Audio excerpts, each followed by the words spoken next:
Prime Minister Narendra Modi will embark on a 5-day visit to Britain beginning Thursday with focus on ramping up trade and investment and deepening ties in defence, security and clean energy sectors.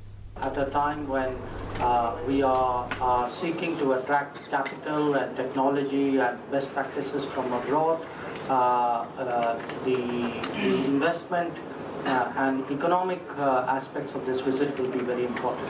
The Prime Minister is visiting the United Kingdom, and this is the first bilateral visit in almost 1 decade. So I think it's a very important visit. I believe it will be a landmark visit in our bilateral relations. Stepping up cooperation with the United Kingdom in combating terror and extremism would be high on the agenda of the Prime Minister.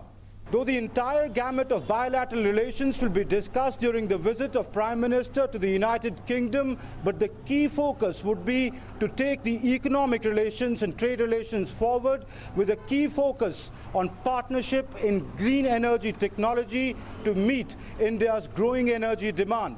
The Prime Minister would be addressing the British Parliament, apart from having a lunch with Queen Elizabeth II at the Buckingham Palace. Later, he would address a reception at the Wembley Stadium in London, which is expected to be attended by around 60,000 people. The Prime Minister would also interact with CEOs at a round table in London. He would later visit Tata-owned Jaguar Land Rover factory at Solihull.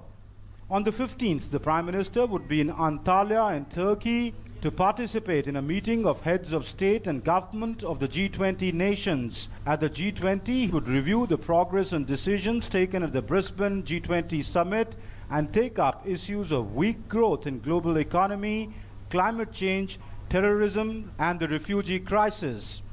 Issues has to do with development and climate change. The second set of issues have to do with inclusive growth, within which we will discuss, the leaders would discuss global economy, growth strategies, employment and investment strategies. Then the third set of issues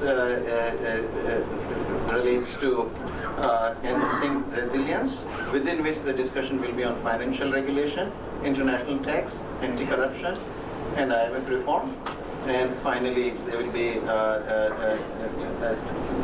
trade and energy. So it's fairly wide agenda.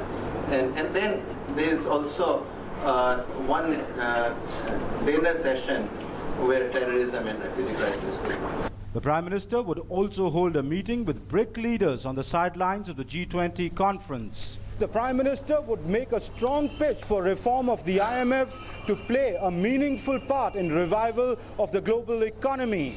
He would also state India's position on climate change clearly ahead of the Paris Conference on Climate Change slated for later this month.